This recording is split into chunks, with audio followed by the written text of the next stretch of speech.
अध्याय 6 जैव प्रक्रम। इसके अंतर्गत आज हम मानव में पोषण के बारे में अध्ययन करेंगे। मनुष्यों में पोषण उसके पाचन तंत्र द्वारा होता है। मानव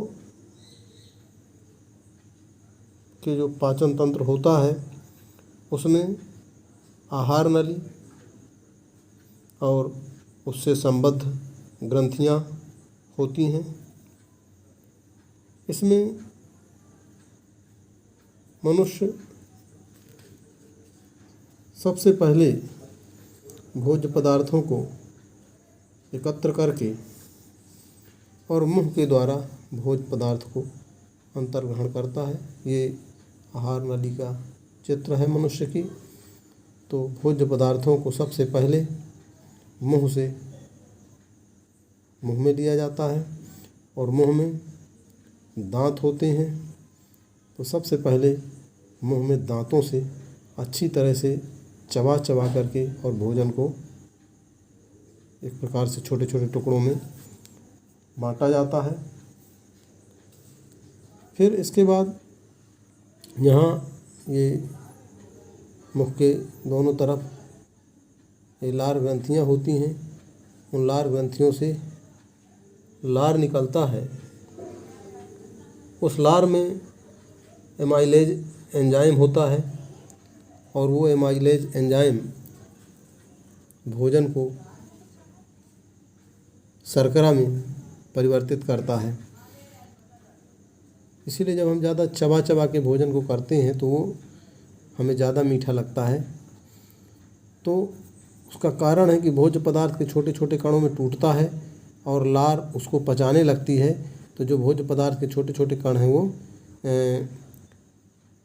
एमाइलेज एंजाइम के द्वारा वो शर्करा में परिवर्तित होते हैं। जीभ उसको अच्छी तरह से पलटती है, उलटती पलटती रहती है और टाइलिन होता है। ये टाइलिन उसको चिकना बना देता है और भोज्य पदार्थ आहार नली में आसानी से चिकना होकर के और कहीं फंसता नहीं। मुंह में जब अच्छी तरह से भोजन को चबा लेते हैं और लार से अच्छी तरह से भोजन फिद जाता है छोटे छोटे टुकड़े होकर के, उसको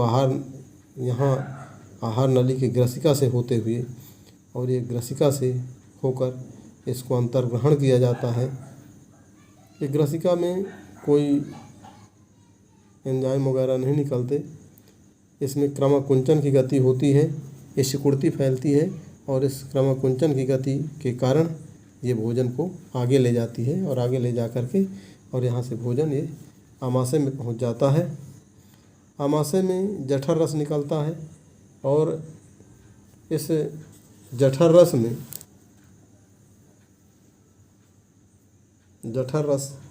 निकलता है।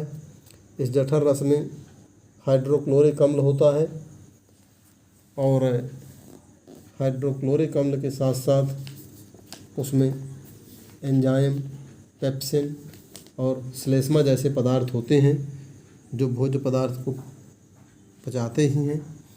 और पचाने के साथ साथ ये हाइड्रोक्लोरिक अम्ल जो होता है वो यहाँ भोजन के माध्यम को अम्लीय बना देता है और जो भोजन के साथ हानिकारक जीवाणु वगैरह आते हैं उनको ये HCl अम्ल नष्ट कर देता है।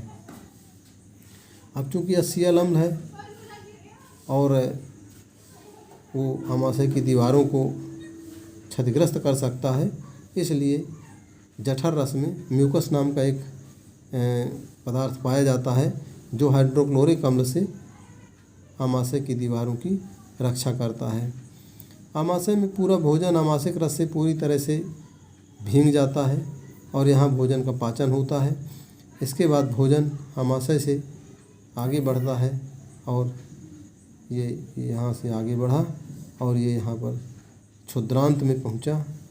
क्षुद्रांत में क्या होता है कि यहाँ पर पित्ताशय से पित्त रस निकलता है। ये पित्त नली के द्वारा छोटी आंत में आता है और ये यहाँ पर अग्नाशयी रस निकलता है, और ये पित्ताशय से निकलने वाला पित्त रस और अग्नाशय से निकलने वाला अग्नाशयी रस, ये आकर के दोनों छोटी आंत में मिलते हैं भोज्य पदार्थ से, और भोज्य पदार्थ का अच्छी तरह से पाचन करते हैं। और भोज्य पदार्थ यहाँ से आगे बढ़ के और ये क्षुद्रांत्र में आता है, और यहाँ से फिर ये आगे बढ़ता है। ये क्षुद्रांत्र का जो ये पिछला हिस्सा है, इस पिछले हिस्से में भोज्य पदार्थ में यहाँ पर भोज्य पदार्थ में जो आवश्यक पोषक तत्व होते हैं उनका अवशोषण होता है। यहाँ पर ये अंगुलियों के समान प्रवर्ध पाए जाते हैं, और वो प्रवर्ध वहाँ के क्षेत्रफल को काफ़ी बढ़ा देते हैं, और वहाँ पर भोज्य पदार्थ में जो पोषक तत्व होते हैं उनका अच्छी तरह से अवशोषण करके और उसको रक्त में मिला दिया जाता है। इसके बाद भोजन आगे बढ़ता है, और आगे बढ़ के बृहदांत्र में आता है, बड़ी आंत में आता है। तो अब चूँकि भोज्य पदार्थ में जो पोषक तत्व थे वो तो पहले से ही छोटी आंत में अवशोषित हो चुके हैं, और अब बड़ी आंत में आता है। बड़ी आंत में जो उसमें पानी की मात्रा होती है, उस पानी की मात्रा का बड़ी आंत में अवशोषण हो जाता है, और इस प्रकार से पोषक तत्व और पानी दोनों अवशोषित होकर के छोटी आंत और बड़ी आंत में और फिर से हमारे रक्त संचार प्रणाली में शामिल हो जाते हैं, और जो ठोस बचा हुआ पदार्थ है ये गुदा द्वार द्वारा बहिक्षेपित कर दिया जाता है। इस प्रकार से मानव की ये जो पाचन श्रृंखला है ये होती है। इसमें मुंह से अंतर ग्रहण करके और पोषक तत्व जो उसमें भोजन में पाए जाते हैं उनका अवशोषण करते हुए, और जो ठोस अपशिष्ट पदार्थ जो किसी काम के नहीं रहते उनको शरीर के बाहर बहिक्षेपण के माध्यम से निकाल दिया जाता है। इस कार्य में कई तरह की ग्रंथियां हैं, उन ग्रंथियों से रस निकलता है, एंजाइम निकलते हैं, उनका सबका उपयोग भोज्य पदार्थ को पचाने में होता है। साथ ही भोज्य पदार्थ के जो आवश्यक पोषक तत्व जो उससे भोज्य पदार्थ से मिलते हैं वही तत्व रक्त में भी पाए जाते हैं। तो पोषक तत्व से जो जो पोषक तत्वों का अवशोषण हुआ वो पोषक तत्व रक्त में भी पाए जाते हैं। तो रक्त में मिल करके और उनका एक स्वांगीकरण हो जाता है, माने रक्त और ये जो अवशोषित पदार्थ हैं ये सब मिलकर एक हो जाते हैं, और इस प्रकार से शरीर की जो पोषण की प्रक्रिया है वो सुचारू रूप से लगातार चलती रहती है। इस प्रकार से ये मानव में पाचन तंत्र, इसका नामांकित चित्र है ये, इसको सभी को बना लेना चाहिए। ये मानव की जो पाचन प्रणाली है ये इस प्रकार से पूरी होती है।